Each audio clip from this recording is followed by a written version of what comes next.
Hello, Connie. Hi, Raymond. How are you? Wonderful. I'm here with one of my mentors, Connie Reagan Green. And Connie, I want you to talk about one of the models for making money on the web. There's lots of different ways to make money, but there's a really fascinating one which you are an expert at. I'd like you to give us the name of it and tell us how to do it. Well, this way, Raymond, I think you're really going to love. It's when you market for small service-oriented businesses, such as plumbers, insurance agents, handymen, people like that. Yes, go ahead, tell us. All right, so what you do is you find people that understand that they must be online. But right now, they just have a brick and mortar business offline. So what you do is you get started with them, you do some blogging, you write some articles, you send some press releases. For what purpose? Why are you doing all this? You're doing this so that they can be found on the internet.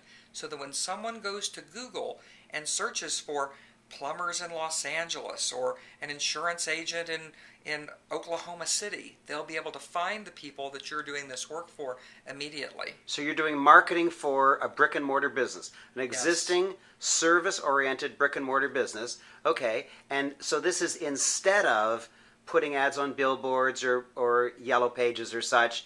They would instead go to somebody like me or you or one of our clients.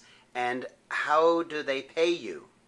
They usually pay you by the month, and that's usually the best way. Not a commission or something, but a fixed dollar amount. A fixed dollar amount is usually the very best way. What is a typical dollar amount that you charge? About $1,000 a month. And tell me how many hours it takes you a month to do that. It depends. Right now it takes me probably about 3 to 4 hours a week to do that. So we're talking about maybe 12 to 15 hours a month. 12 to 15 a month, $1,000 a month? Yes. So yes. And they're thrilled to have you do this for them. They're really making $70 an hour. Yes. And they're happy and you're happy. Yes. Okay, so now we know the business model. That a service-oriented organization pays you a fixed amount of money each month, and then you bring them business. Tell me what you do on the internet and exactly how it works. All right, what you do is you find out what words people might type in when they're looking for that type of service. So for plumbing, for example, there are many things that people are searching for. They might have a clogged drain. They might have root intrusion. They might need a trenchless sewer repair.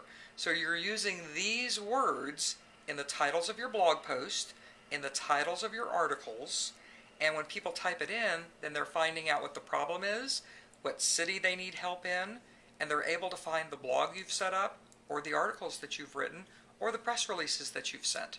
Now, let's tell the truth. You are a gal who appears to know an awful lot about root intrusions and clogged drains, but you didn't know anything when you met some plumber on an airplane. That's right. I didn't know anything other than from a consumer point of view. So right. I have indoor plumbing in my house, but I didn't know anything about it.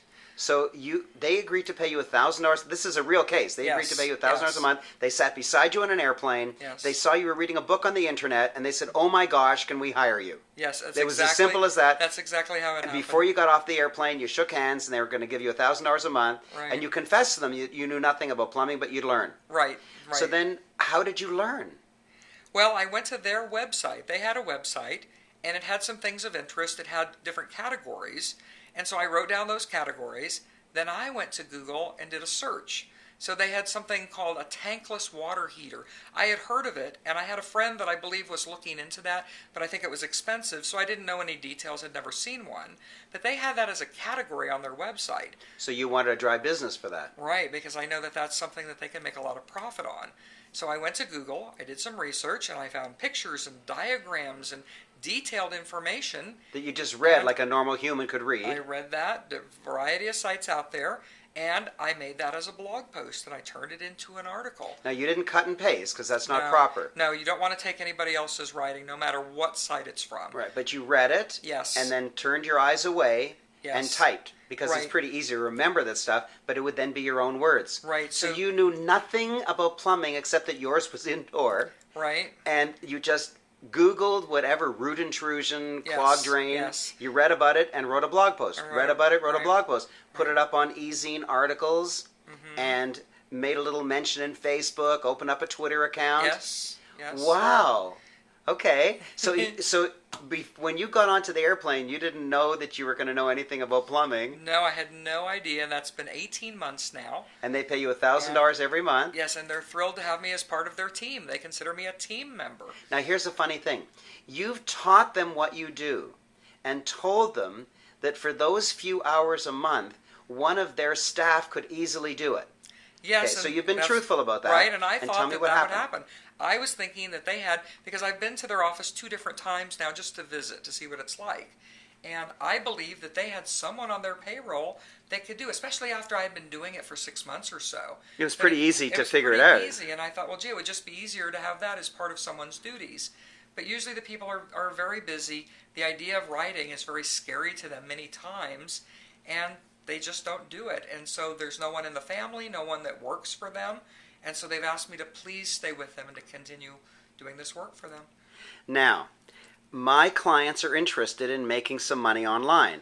If they want to use this model of basically being an advertising agent, being like a Yellow Pages for a service-oriented company in a geographical area, or it doesn't even have to be a geographical area, could be a company that provides a service globally, Right. then number one, you just chat with people and they get excited because you tell them you'll drive business to them. They get all excited because typically brick and mortar businesses don't know anything about the internet, and they don't keep email lists, and they don't know how to online market. Right. And then you do just the obvious things that are obvious: Twitter, Facebook, Easy, YouTube, blog. It's so that just like the basic stuff. And then people come because you put in the correct keywords, and they read, they click the link, they're driven to the website of that company, or even if they don't have a website, they can just phone the company or email the company and set up a business that way. Yes. And they pay you every single month, and you didn't know anything about plumbing and you got it. Now, you have other clients. Tell me about another client. Yes, another one is a handyman, and he was just getting started, and it was going to cost almost $500 a month just to run an ad in a paper that really didn't have a large circulation. So I set up a blog for him, and I do some articles, but mainly it's just the blog.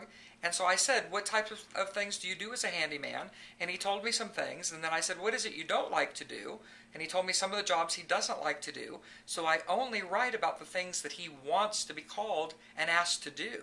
Very clever. Which is really wonderful. Exactly. Yes. Okay. And then I'll take a picture of him sometimes changing a faucet, doing something small, changing something on the door. And write a blog post. And I write a blog post about it. Now, how often do you have to write a blog post? Is it every day? Oh, no, you don't need to do it that often. In the beginning, I would say to do it once or twice a week, so you want to get the blog built up. But after you've done that for a few months, if you go in once a month, that's really enough to do it. Because all those previous blog posts are still searchable and findable. Yes, and over time, they're like fine wine. They age, and then they're even better. Yes, Google respects them more if they've been up a long time. Yes, yes. Connie, say one last thing about this amazing model for making money on the web. It's so wonderful, and when you use pictures, make sure that you put in something that's called the alt text. That means that when people scroll over the picture, you'll have your keywords right there, and it's another way that your blog will be found more easily by Google. Alt text. Yes. So when the cursor goes over the photograph, the keywords pop up. Right. Ooh, good secret. Thank you, Connie. You're welcome, Raymond.